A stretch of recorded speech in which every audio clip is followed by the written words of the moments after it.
Salam dəyərli şagirdlər və müəllimlər. Bu gün biz sizlərlə Pythonda alt proqramlar, yəni funksiya və prosedur anlayışları ilə tanış olacağıq və müxtəlif funksiyaların yaradılmasına baxacağıq. Əvvəla yenə də dərsin məqsədi ilk növbədə izah olmalıdır. Biz Pythonda nəyə görə funksiya yaradırıq? Yəni Pythonun funksiyaları və metodları bizə bəs etmirmi? Biz yeni bir funksiya yaratmağa ehtiyac duyuruq. Proqramlaşdırmada, yəni bu tək Pythona aid deyil. Bütün proqramlaşdırma dillərində standart metod və funksiyalar var və biz onlardan istifadə edirik və buraya qədər dərslərimizdə biz o funksiyaları öyrənmişik sizlərlə. Məsələn, print, məsələn, list və sair bir çox funksiyalar öyrənmişik. Və indi sualımızın cavabına gəlsək, yəni xüsusi hallarda, xüsusi yerlərdə ehtiyac duyulur ki, biz özümüz sıfırdan funksiya yaradaq. Yəni bəs etmir. Bu sualın cavabı budur ki, bəli, bəs etmir. Yəni məsələ budur ki, funksiya biz yaradırıq o zaman ki, müəyyən bir kod hissəsi təkrarlanmış olur dəfələrlə və o təkrarlanmaların qarşısını almaq üçün, kodu daha oxunaqlı etmək üçün, daha qısa etmək üçün, yaddaşdan daha az yer ayırmaq üçün biz proqramlaşdırma zamanı funksiya yaratmağa ehtiyac duyuruq. Çünki Pythonın bizə təklif etdiyi funksiyalar ümumi, genel funksiyalardır. Amma sırf bizim yazacağımız hissə ola bilər ki, xüsusi bir hissə olsun. Onun üçün ayrıca bir Python funksiyası nəzərdə tutulmasın və biz bunu dəfələrlə proqramda istifadə edəcəksə, bəli, bu zaman funksiya yaratmağa ehtiyac duyuruq ki, işimiz daha rahatlaşsın, daha qısa kodlar, daha anlaşılır kodlar yazaq. İndi gələk digər məsələyə, funksiya yaratmaq üçün bizə nə lazımdır? Birincisi, istifadə edəcəyimiz söz def açar sözüdür. Bu açar söz vasitəsilə biz funksiya yaratdığımızı elan edirik. Daha sonra isə funksiyamıza bir ad təyin edirik. Çünki adsız bir funksiya mövcud ola bilməz. Funksiyaya nə istəsək ad verə bilərik. Amma bir şərtlə. Funksiya adına qoyulan tələblər dəyişən adına qoyulan tələblərlə eynidir. Yəni rəqəmlə başlaya bilməz. Dəyişən adında olduğu kimi funksiya adında da boşluqdan istifadə etmək olmaz. Bir də xüsusi işarələr var ki, əvvəlki dərslərimizdə qeyd eləmişik. Onlardan istifadə etmək olmaz. Məsələn, sadə bir şey düşünək. Deyək ki, kvadratın sahəsini hesablayan bir funksiya yaradırıq. Adını qoyuram sahə funksiyası və daha sonra mötərizə açırıq. Mötərizə daxilində biz funksiyaya göndərəcəyimiz parametri təyin edirik, arqumenti təyin edirik. Və bunu biz özümüz düşünürük ki, kvadratın sahəsini hesablamaq üçün bizim bir parametrə, bir dəyişənə, bir qiymətə ehtiyacımız var. Ona görə də onu bir x olaraq orada göndəririk və qoşa nöqtə. Bu sintaksisdir. Bu formada qoşa nöqtə qoyulmalıdır. Daha sonra bu formada yazandan sonra yazmaq olar belə. Return funksiyanın daha bir açar sözü. X-in kvadrat əlbəttə ki, kvadratın sahəsini hesablamaq üçün tərəfini kvadrata yüksəltmək lazımdır. Baxın, bu artıq sahə funksiyasını yaratmış oldu.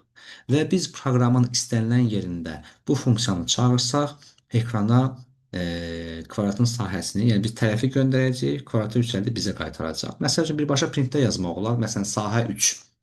3 qiymətini göndərirəm bura.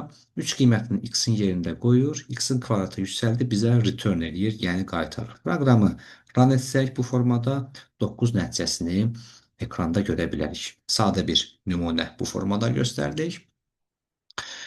Məsəl üçün, deyək, başqa bir nümunə göstərək funksiya yaratmaqla bağlı.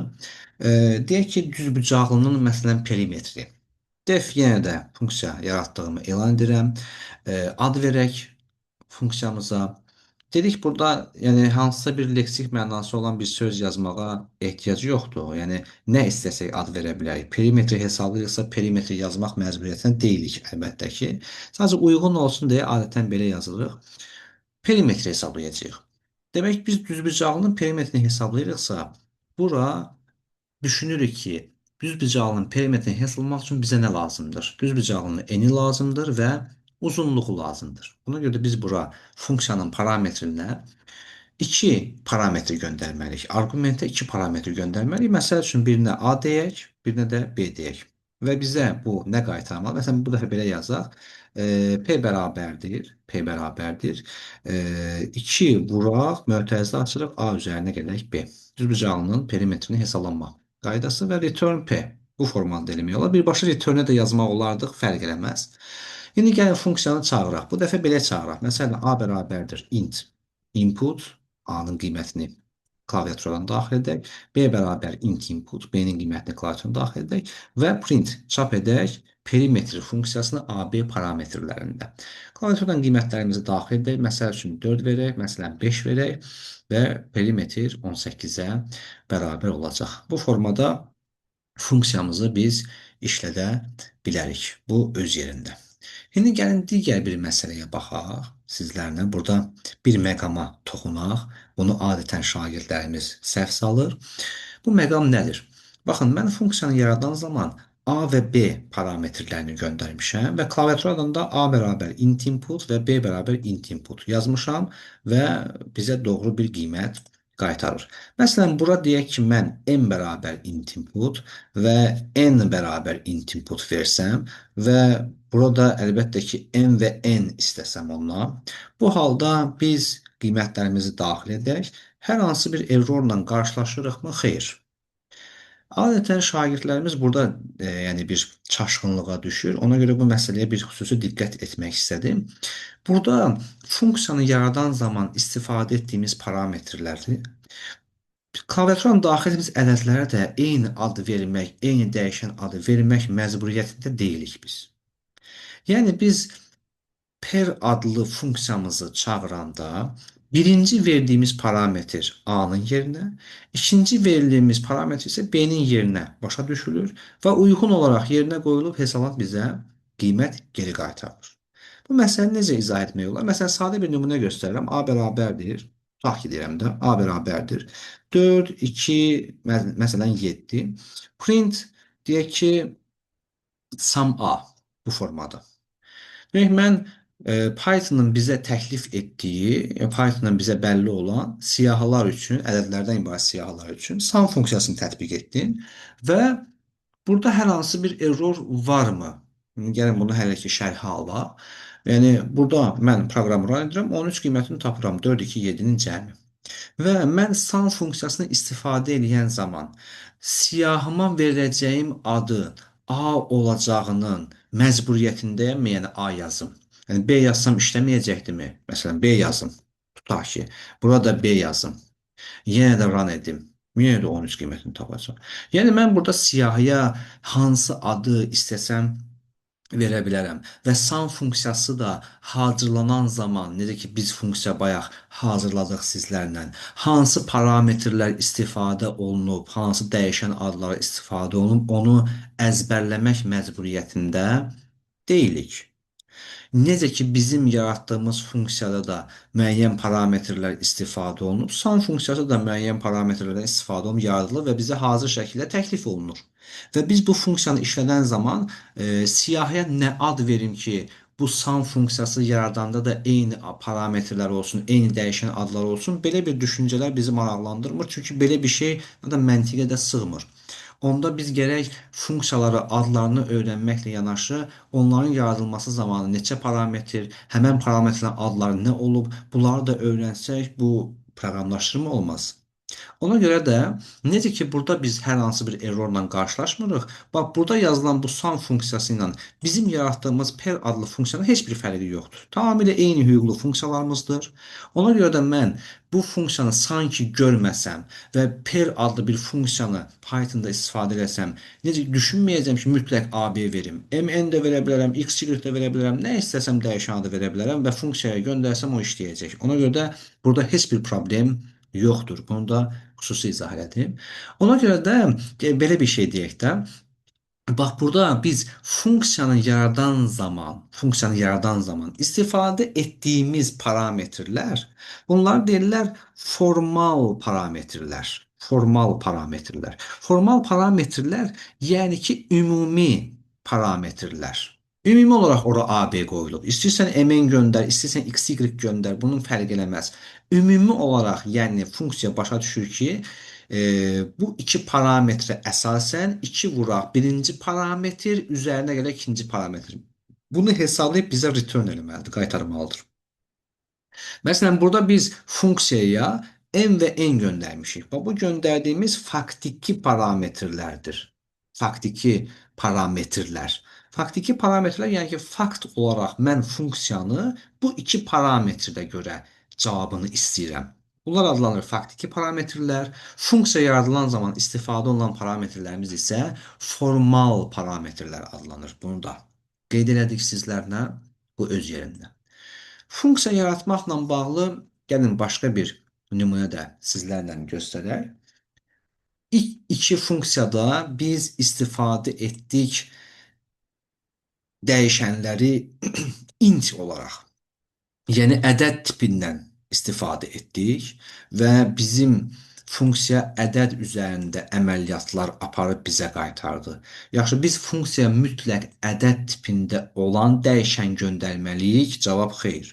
Biz istəsək ora ədəd tipi də göndərə bilərik, string, sətr tipi də göndərə bilərik, siyahı da göndərə bilərik. Yəni görəcəyimiz işdən asılı olaraq funksiyanın arqumentinə hansı tipdə istəsək dəyişəni göndərə bilərik. Məsəl üçün sadə başqa bir nümunəyə baxaq. Deyək ki, elə bayaq yazdığımız sum funksiyası, Pythonda istifadə olunan sum funksiyası siyahının ədədlərdən ibarət siyahını cəmləmək üçün, elementlərini cəmləmək üçün istifadə olunan bir funksiyadır. Deyək ki, sum funksiyası yoxdur Pythonda. Biz siyahının elementlərini cəmləyə bilməyəcəkdikmi? Əlbəttə biləcəyik. Bunun üçün bizim standart şablonlarımız var, qaydalarımız var. Hesablayacağıq. Necə? Deyək ki, bir def yazıram. Adını qoyaq cəm. Və bura bir parametr göndərirəm, x formal parametr və x-i burada mən nəzərdə tuturam siyahı kimi. Yaxşı, siyahı x adlı bir siyahımız var. Biz onun elementlərini necə cəmləyərik? Yazarıq bura s bərabər 0, for i in a girərik dövrə və s bərabərdir s üzərinə gələk i. For i in a yox, for i in x siyahımızın adı x idi. S və return s bu formada. Bax, bu hissə sum funksiyası necə işləyirsə həmən şeyi görür. For in x girdi dövrə, hər bir elementi aldı oradan, s0, s plus i cəmlədi və bizə cəmi qaytardı. Məsəl üçün, biz siyahı götürək indi. Məsələn, A adlı bir siyahı deyək. 4, 7, tutaq ki, 15 çox uzatmıram. Və print cəm A bu formada run etsək, 26 rəqəm ədədlərin cəmi və yaxud da istəyirsə belə bir şey eləyək, elə sum A yazaq. Bu bizim yaratdığımız cəm funksiyasıdır. Bu da Python bizə təklif etdiyi sum funksiyasıdır. Eyni cavabları əlbəttə ki, alırıq. Yəni sum funksiyası da elə bu formata əsaslanaraq yaradılır və bizə təqdim edilir və biz istəsək, əgər sum funksiyası olmasaydı belə, biz o formada bir funksiya yarada bilərik mənası odur və funksiyanın arqumentinə mən x-i göndərəndə nə formasında onu düşünmüşəm? Siyahı formatında, siyahı tipində düşünmüşəm. Bunu da qeyd eləmiş olduq. Məsəl üçün, bir də sətr göndərək. Məsəl üçün, sətirlərlə bağlı bizim bildiyimiz bir len funksiyası var. Siyahıda da var, sətirdə də var. Sətrin simvollarının sayını bizə qaytarır. Deyək ki, len funksiyasını Python bizə təklif etmir. Özümüz yaradaq. Def, adını qoyaq məsələn uzunluq. Və ora bir x göndərirəm, qoşa nöqtə, formal parametrimiz və x-i burada sətr kimi düşünürəm. Yaxşı, bir sətr var və biz onun simvollarını saymalıyıq. Saymaq üçün əvvəldən s bərabər 0 qəbul edirik və for i in x girdik dövrə və s bərabərdir saymaq üçün əlbəttə ki s plus 1 və return s bu formada yazsaq bizə dövrə girir. Hər dövrə girdikcə s-i bir vahid artır və return s. Verək belə bir şey, A bərabərdir input və print uzunluq A. Proqramı run edirəm, məsəl üçün yazıram salam və uzunluq 5. İstəyirsiniz, lap bu formada print len A da biz yaza bilərik. Məsəl üçün, bura salam daxil edirik. Bu bizim yaratdığımız funksiya uzunluq adlı. Bu isə Python bizə təklif etdiyi len funksiyası. Hər iki cavab eynidir əlbəttə ki. Çünki len funksiyasının da yaradılması elə bu yazılışa əsaslanır. Bu digər bir nümunə funksiyalar barəsində.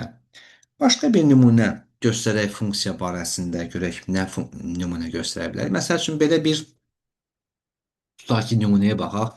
1 faktorial üzərinə gələk 2 faktorial üzərinə gələk 3 faktorial üzərinə gələk nöqtələr üzərinə gələk n faktorial. Məsələn, gəlin bunu funksiya yaratmaqla, düzdür, bu misalı biz blok sxemini çəkmişik dərslərimizdə, kodlarını yazmışıq. Gəlin bu dəfə fərqli yanaşaq məsələyə. Def bir faktorial funksiyası yaradaq. Elə adını qoyaq fakt. Bir parametri göndərirəm ora x. Faktorialın tapılma qaydası hasil bərabərdir 1 for i in range. For i in range. Gedək dövrə birdən başlayaq. Gedək x plus 1-ə qədər ki, x-in özünü də qəbul edəsin və hasil bərabərdir hasil vuraq i. Return hasil. Bu məsələlərin üzərində çox qalmıram, çünki bunları öncəki dərslərimizdə yazmışıq deyə. Və bu formada biz faktorial adlı bir funksiya yaratdıq.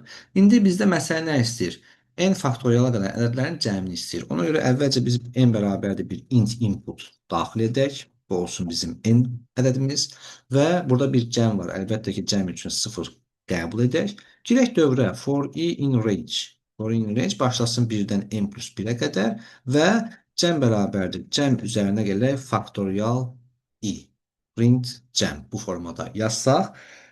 Baxın, burada i-nin qiyməti 1, daha sonra 2, daha sonra 3, daha sonra 4 və sair. N-i neçə daxil etsək, tutaq ki, deyirəm, n-i 5 daxil etsəm, i-nin qiymətləri nə olacaq? 1, 2, 3, 4. Və hər dəfə cəmin üzərinə faktorial i, yəni 1 faktorial, üzərinə gələk, i2 olanda olacaq 2 faktorial, i3 olanda olacaq 3 faktorial və i4 olanda olacaq 4 faktorial. Bunları da biz deməli, cəmləsək 1, 2, 6, 9, 24, 33 cavabını almış olacağıq, əgər doğru işlədiksə. İndi n-ə qiymətimizi verək, 5 versək, özünü götürək, 4 verək ki, 33 cavabını almış olaq. Bax, bu formada da məsələyə yanaşmaq mümkündür. Bu digər bir məsələ, bir nümunə. Başqa bir nümunəyə baxaq məsələn sizlərlə. E, Belə bir yazı işimiz vardı. Güzgü sadə ədədlər. Güzgü sadə ədədlər nəyə deyilir? Güzgü sadə ədədlər özü ilə həm özü, həm də tərsi sadə olan ədədlərə güzgü sadə ədədlər demişik. Məsəl üçün 17 sadə ədəddir. Onun tərsi olan 71 də sadə ədəddir. Onda 17 və 71 güzgü sadə ədədlər hesab olunur. Demək, burada biz nə işə baxmalıyıq da? Həm ədədin özünün sadə olub olmadığını yoxlamalıyıq, həm də tərsinin sadə olub olmadığını yoxlamalıyıq. Və burada görürsən artıq 2 dəfə eyni sadə olub olmayan yoxlama məsələsi 2 dəfə təkrar icra olunmalıdır. Bu təkrarçılığın qarşısını almaq üçün gəlin biz sadə ədəd yaradan bir funksiya, sadə ədəd tapan bir funksiya yaradaq. Məsəl üçün adını qoyaq def sadə. Bura bir parametr göndərək bu formada. Və sadənin tapılma qaydası. Bölənlərini sayırıq. 2-yə bərabərdirsə sadə ədəddir. Ona görə də say bərabər 0 və for i in range girək dövrə başlayaq 1-dən gedək x plus 1-ə qədər formada və if əgər x faiz i 0-dırsa sayı bir vahid artıraq və burada da burada əslində return side eləyə bilərik. Yəni bölən sayını bizə qaytarsın. Və ya yoxlaya da bilərik. If əgər say bərabər 2 olarsa, bizə return eləsin, deyək ki, true, yəni doğrudur mənasında. Axtardığımızdır mənasında. İndi sadə ədədlərin tapılmasında 1-dən başlamaq məcburiyyətində deyilik, 2-dən də başlayarıq. Ədədin özünü götürmək məcburiyyətində deyilik, götürməyə də bilərik. Bölən sayını 0-la müqayisə edə bilərik. Ümumiyyətlə ədədin özünə qədər getmək məcburiyyətində deyilik. Çünki ədədin yarısından sonra böləni yoxdur. Məsələn 50 ədədi 25-dən bu tərəfi böləni onsuz da ola bilməz. İndi o məsələləri biz yenə deyirəm, qeyd eləmişik deyə mən o yerlərə girmirəm. Bu formada ədədin sadə olub olmadığını yoxlayan bir proqram, bir funksiya yaratdıq sizlərlə. İndi bir ədəd daxil edək. Məsələn, n bərabərdir, int input ədədi daxil etdim və deyirəm ki, if əgər sadə n is true. Yəni doğrudursa. And eyni zamanda. Çünki biz dedik ki, həm ədədin özü sadə olmalıdır, həm də tərsi sadə olmalıdır. Və sadə en is true. Bu doğrudursa. İndi gərək ədədi biz gərək tərsinə çevirək. Tərsinə çevirmək üçün biz dinləyək. Həmin ədədi əvvəla string edək. strn. Daha sonra qoşa nöqtə qoşa nöqtə -1 kəsik anlayışından istifadə edərək çevirə bilərik. İndi burada məsələ nədir? Biz o ədədi string eləməsək, biz onu bu formada tərsinə çevirə bilmirik. Onu string elədik. Axı bizim funksiyamız da ədəd tipi ilə işləyir. Ədədi faiz i eləyə bilərik, stringi faiz i eləyə bilmərik. Ona görə təzədən bunu bir intə çevirək. Təzədən bir intə çevirək və funksiyanı tətbiq edək. Sadə. Mərhələ-mərhələ yazdım ki, tam aydın olsun. Is true olarsa. Yəni ədədin özü də sadə olarsa və tərsinəsi də sadə olarsa, məsəl üçün ekrana çıxartsın print yes. Else print no yazmaya da bilərdik. Bu formada olsun. Gəlin də proqramımızı yoxlayaq. Məsəl üçün bura bir sadəlıq göndərək 17. Yes verir. Niyə? Çünki tərsi 71 də sadədir. Məsələn, bura bir 19 verək. Burada no verir. Niyə? Çünki 19-un tərsi 91, 91 sadələt deyil. Bu formada, baxın, biz proqramımızı bir dəfə sadə ədədin funksiyasını yaratmaqla iki dəfə təkrar eyni kodu yazmaqdan qaça bildik. Yəni iki dəfə təkrarçılıq olmadı. İndi burada məsəl üçün bir ədəd üçün biz yoxladıq. Bunu biz for n in range. For n in range deyək ki, iki rəqəmli ədədlər üçün yoxlayaq bu formada yazsaq və bunu da ataq dövrün içinə bu formada. For n in range if sadə n bu formada versək və indi burada no, no, no, yes, yes, yes verəcək. Ona görə də gəl bu bir sənədə biz düzəldək. Əgər elədirsə, həmən eni versin ekrana. Həmən eni versin ekrana. Həmən ədədləri yəni versin ekrana. Məsəl üçün 11, 13, 17, 31, 37, 71 bu formada 79, 97 bu formada biz həmən ədədləri güzgü sadə ədədlərin ekrana göstərə bilərik yəni bu formada. Bunu da aldım bir şərhə. Bu hissədə mən funksiyalar barəsində sizlə danışdım, amma fikir versəz, dərsin əvvəlində biz belə bir başlıq qoymuşduq ki, funksiya və prosedur anlayışı. Prosedur anlayışını biz qeyd eləmədik, ona görə gəlin prosedur anlayışını da biz sizlərlə bir izahını verməyə çalışaq. Ya da sadə bir funksiya yaradacağam. Tutaq ki, elə olsun sahə adlı bir funksiya, bir x parametri göndərək və bizə return eləsin x-in deyək ki, kvadratını. Məsələn, bu formada bayaq yazdığımız bir nümunədir. Bu funksiyadır. Bu, yəni biz bunu artıq funksiya kimi başa düşürük və bu bizə çağıranda həmən uyğun qiyməti bizə qaytarır. Yaxşı, mən burada return əvəzinə print yazsam olarmı? Print məsəl üçün, print deyək ki, elə x-in kvadratını da ataq bu formada və belə bir şey yazacağam. Tutaq ki, deyirəm, sahə 5. Sahə 5 yazıb proqramı run edirəm bu formada və 25 qiyməti ekrana çıxır. Bax, görürsən, bunu heç nəyə də mənimsətmədim, nə də print yazmadım, sadəcə sahə 5 yazdım və ekrana 25 çıxdı. Niyə? Çünki bunu yaradan zaman, bu alt proqramı yaradan zaman printi onun daxilində vermişik. Məsəl üçün, mən burada belə yaza bilərəm, məsələn, print, sahə deyək ki, 3. Bu formada yazanda belə bir none, yəni bilinməzlik bununla qarşılaşırıq və burada məsələ nədir? Yəni biz printi print edirik də. Axı printi print etmək olmaz. Ekrana çıxan şeyi təkrar ekrana çıxartmaq. Bu biraz məntiqsiz bir şey əmələ gəlir. Və deyək ki, məsəl üçün bunun üzərinə mən 15 gələcəm və proqramı run edirəm. Bax, belə bir errorla qarşılaşıram. Niyə? Çünki non type ilə inti bu toplaya bilməyəcək, riyazi əməliyyat apara bilməyəcək. Okay. Yəni burada məsələ nədir? Printdə olan hesablama bizdə yaddaşda yer ayrılmır ona. Printdə olan hesablama sadəcə ekrana çıxır, görüntüdür. Biz onu sonradan hardasa istifadə edə bilmirik. Yəni o qiymət bizdə yoxdur, sadəcə ekrana çıxıb. Məsələn, mən bunu return yazsam və bu formada run etsəm, nəticə varmı? Bəli, var. Yəni sahə 3-ü hesablayır 9, üzərinə 15 gəlir 24. Return yazdığımızda qiymət bizə qayıdır. Qiymət üçün yaddaşda yer ayrılır və biz onu sonradan istifadə edə bilirik. Ona görə burada heç bir errorla qarşılaşmırıq.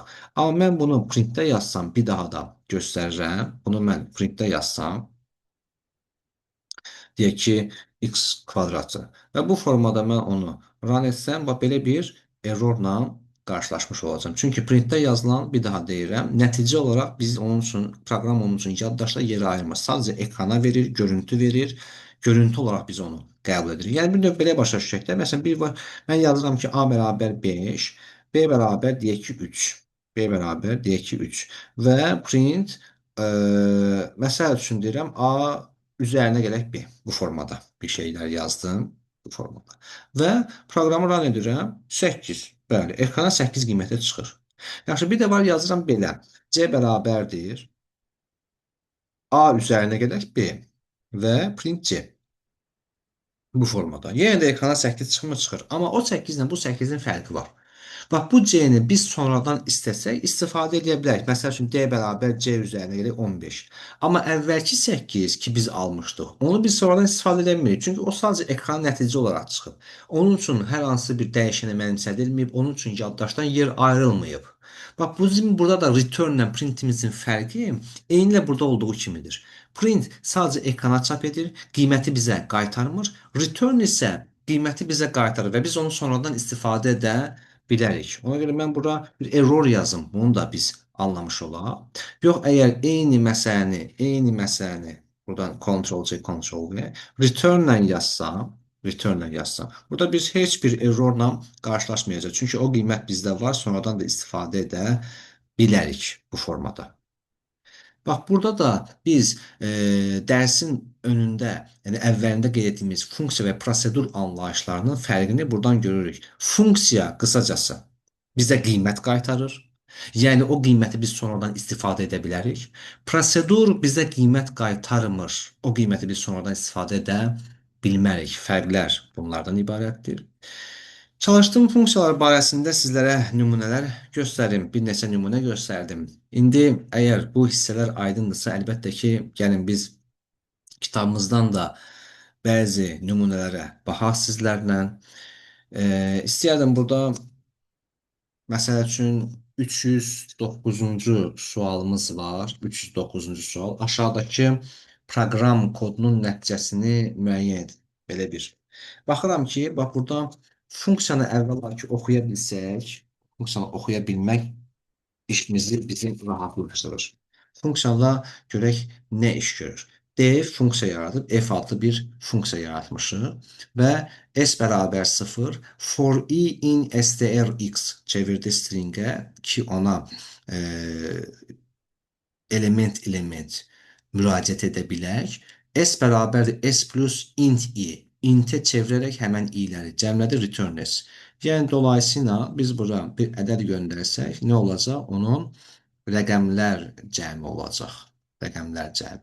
Demək, funksiyamız rəqəm cəmini tapır. Bunu təyin edəndən sonra geri qalan hissəsinə biz baxaq sizlərlə. Görək ki, nə istəyir bizdən. Bizdən print k-nı istəyir və baxaq görək ki, k nədir? K0, M35, while m böyük 0-dan dövrə giririk. M bərabər m çıxılsın f funksiyası m qiymətinə k plus 1. Ona görə gəlin başlayaq. M-miz 35-dir. 35 böyükdürmü 0-dan? Bəli. Onda m bərabərdir. Buradan qeyd edeyim. M bərabərdir. M, yəni 35 çıxaq. F funksiyası m qiymətində. 35 qiymətində. Yaxşı, f funksiyası bizdə nə iş görürdü? Rəqəmlər cəmini tapırdı. Rəqəmlər cəmi burada 8 olduğuna görə m-miz olacaq 35 çıxaq 8, 27. M-in 35 qiymətini pozuram, bura 27 yazıram. Daha sonra k üstə gəl 1, k-mız olur 1. 0 qiymətini də pozdum. Qayıtdım dövrə. M, yəni 27. Böyükdürmü 0-dan? Bəli. M bərabərdir. Burada qeyd edək. M 27. Çıxaq. F funksiyası 27 qiymətində. F funksiyası nə iş görürdü? Rəqəm cəmi. 27 rəqəmlər cəmi 9. 27-dən 9 çıxsa eləyər 18. Demək, m-miz oldu 18, köhnə qiyməti pozdum. K üstə gəl 1, k-mız olacaq 2, pozduq. Qayıtdıq dövrə. M, yəni 18 böyükdür sıfırdan, bəli. Onda M bərabərdir M, yəni 18 çıxaq F 18 qiymətində. F yenə də rəqəmlər cəmi 18-də rəqəm cəmi 9 edir. 18-dən 9 çıxsa 9 edər. Kalımız olar 3. Qayıtdıq dövrə 9 böyük sıfırdan. Bəli, M bərabərdir M, yəni 9 çıxaq F9. 9-un rəqəmlər cəmi 9-dur. 9-dan 9 çıxsam 0 olar. K-mız da olar 4. Və qayıdıram dövrə 0 böyükdürmü 0-dan? Xeyr, dövrdən çıxır. K-nın son qiyməti 4-ə bərabərdir. Belə bir nümunə kitabımızdan baxa bilərik. Gəlin başqa bir nümunəyə baxaq sizlərlə. Məsələn, 325-ci suala baxaq, səhifə 331 kitabımızdan. 325-ci sualda görək nədir? Burada da biraz fərqli cürdür. Burada fikir versək, iki dənə funksiya yaratmışıq. Bir funksiyası, bir də iki funksiyası. Və bizdən nə istəyir? Kodun nəticəsi. Kodun nəticə nə yazıb? Print k. K nəyə bərabərdir? Bir funksiyası hansı qiymətlərdə? 2 funksiyası 4-7 qiymətində, 2 funksiyası 5-10 qiymətində. Bütün sahələrdə olduğu kimi əvvəlcə mötərizə daxilində olanlar işlənməlidir. Yəni biz 2 funksiyasını 4-7 qiymətində hesablayıb bura bir qiymət tapacağıq. Daha sonra yenə də 2 funksiyasını 5-10 qiymətində hesablayıb bura bir qiymət tapacağıq. Və bu 2 qiymətə əsasən bir funksiyasını tətbiq edib ona da bir nəticə tapacağıq. İndi gəlin başlayaq. 2 funksiyası 4-7 qiymətinə. A-nın yerinə 4, B-nin yerinə 7 qoyuruq. A bərabər A üstəgəl B 11 olur. B bərabər B üstəgəl B 14 olur. Return A üstəgəl B 25 olur. Demək ki, bu funksiyanın qiyməti 25-ə bərabərdir. Daha sonra fərqli rənglə yazaq, qarışmasın. 2 funksiyasını işləyək 5-10 qiymətinin. Bu dəfə A-nın yerinə 5, B-nin yerinə 10 qiyməti qoysaq, A üstəgəl B 15 olur. B üstəgəl B 20 olur. A üstəgəl B isə 35 olur. Demək, burada 35 qiymətini tapdıq. İndi bir funksiyasını işləyək, hansı qiymətlərlə? 25 və 35 qiymətləri ilə bir funksiyasını işləyək. Demək, burada x-in yerinə 25, y-in yerinə 35 qiymətlərini qoysaq, x bərabərdir, x üzərinə gələk y. Olacaq 60. Y bərabərdir y, yəni 35. Üzərinə gələk x, x-imiz 60-dır, yaddan çıxmasın, son qiymətlə işləyirik. 60 gəlsək, olacaq 95. Return x, x-imiz 60 idi. Üzərinə gələk y, onu da 95 tapdıq. Olacaq 155. Demək ki, testimizin cavabı açıq sualdır. 155-ə bərabərdir. Bu da funksiya barəsində 2 nümunə göstərdim. Düşünürəm ki, kifayət edər. Gəlin, bir də qəbullardan həmişə olduğu kimi ənənəyə sadiq qalaraq qəbullarda görək buna aid nümunə nə var? 2024-cü ilin 9 iyun qəbulunda funksiya ilə bağlı belə bir sual gəlmişdi. Gəlin bu funksiyanı da bir nəzərdən keçirək. Görək ki, burada nə istəyir bizdən. Əvvəla n altdan xətt new adlı bir funksiya yaradır və nə edir? Bir dəyişən götürür new a faiz 10 a qoşa siləş 100 və əgər 5-dən böyükdürsə və 2-yə böləndə qalıq 0-dan fərqsi, yəni tək ədəddirsə bizə new-nu qaytarsın, yəni faiz 10 qoşa siləş 100-ü, olmasa 0 qaytaracaq. Baxıram ki, burada bizdə bir siyahı verib, n siyahısı və for i in n, yəni i-nin qiymətləri 136, 712, hamısı 3 rəqəmli ədədlərdir. Yaxşı, 3 rəqəmli ədədlər üçün, bax burada faiz 10 bilirik ki, həmişə bizə son rəqəmi verir. Qoşa siləş 100 isə ilk rəqəmi verəcək. Çünki hamısı 3 rəqəmlidir də. Yəni, bir növ belə deyək də, faiz sondakı rəqəmi, qoşa siləş isə son 2 rəqəmi atacaq. Və bunların cəmi əgər 5-dən böyükdürsə və tək ədəddirsə, 5-dən böyük tək ədəddirsə, bizə bunların cəmini qaytaracaq, əks halda 0 qaytaracaq. İndi gəlin baxaq. N siyahısını verdik. For in n, in-in birinci qiyməti 136. İlk və son rəqəmlərinin cəmi 1 və 6, 7. Okay. Və if n new is sıfırdan fərqlidirsə, nə zaman sıfırdan fərqli olur və nə zaman sıfır qaytarır funksiya? Əgər 5-dən böyük olsa və eyni zamanda tək olsa, and bizə qiyməti qaytarır, yəni həmən cəmi. Olmasa 0 qaytarır. Yaxşı, 1 ilə 6-nın cəmi 7. 5-dən böyükdür? Bəli. Təkdir? Bəli, bizə nə qaytaracaq? 7. Əgər belə olarsa, deyir ki, B boş siyahısına append elə i, yəni 136 çıxaq, həmən o n new'dan aldığım cavab, yəni ilk və son rəqəmin cəmi 7. 136-dan 7 çıxsaq, olacaq neçə? 129. Qayıdıram təzədən dövrə. İnin növbəti qiyməti 712. İlk son rəqəmin cəmi 9. 5-dən böyükdürmü? Bəli. Təkdir? Bəli. Bizə qaytarır 9 qiymətini. Onda B-yə append eləyək. Həmən i 712-dən çıxaq 9. Olar neçə? 703. Daha sonra 279. İlk son rəqəmin cəmi 11. 5-dən böyükdür? Bəli. Təkdir? Bəli. Onda B-yə append eləyək. 279 çıxaq 11. 268. Növbəti ədədimiz 321. İlk son rəqəmin cəmi 4. 5-dən böyükdür? Xeyr. Əddə bir xeyir varsa, o birisini yoxlamağa ehtiyac belə yoxdur. Ona görə də bu hissəyə girmirik və B-yə heç bir şey append eləmirik. 459 ilk son rəqəmin cəmi 13, 5-dən böyükdür? Bəli. Təkdir? Bəli. Onda append eləyək nəyi? 459 çıxaq 13, 446 və 608 ilk son rəqəmin cəmi 14, 5-dən böyükdür? Bəli. Təkdir? Xeyr. Ona görə də yenə də bu hissəyə biz girmirik. Nə alırıq? 129, 703, 268, 446. 129, 700, 260. Y bəndi doğru cavabımızdır. Belə bir funksiyada, yəni funksiya ilə bağlı bir sual 2024-cü ilin 14 iyul qəbulunda gəlmişdi. İndi gəlin baxaq bu funksiyada görək ki, bizdən nə istəyir? Əvvəla bir funksiyanı oxumağa çalışaq, görək nə edir. Əgər bir f adlı bir funksiya yaradırıq. Əgər göndərdiyimiz parametr cütdürsə, üzərinə 1 gəlir, təkdirsə 2-yə vurur. Okey, aydın. Demək, cütdürsə üzərinə 1 gələcək, təkdirsə 2-yə vuracaq. Tamam. For i in belə bir siyahı verir. Birinci qiymətimiz 11, sonra 3, sonra 22, sonra 14. Deyir ki, s.append, s siyahısına append elə nəyi? Birinci bu hissə, faiz 10, qoşa slash 10. Yenə də bayaqki qayda ilə baxsaq, burada faiz 10 bizə son rəqəmi verir, qoşa slash 10 isə ilk rəqəmi verəcək. Burada da həmən qayda ilə, burada da həmən qayda ilə. 3 üçün faiz 10 3 verəcək. Qoşa slash 10 əlbəttə ki, ilk rəqəm olmadığına görə 0 verəcək. Gəlin bir-bir bunları append edək, daha sonra da maksını tapaq. 11. 11-in ilk rəqəmi, son rəqəmi 1. 11 üçün belə gedəcək proses. 1, üzərinə gəlib qoşa slash 1, aldıq 2.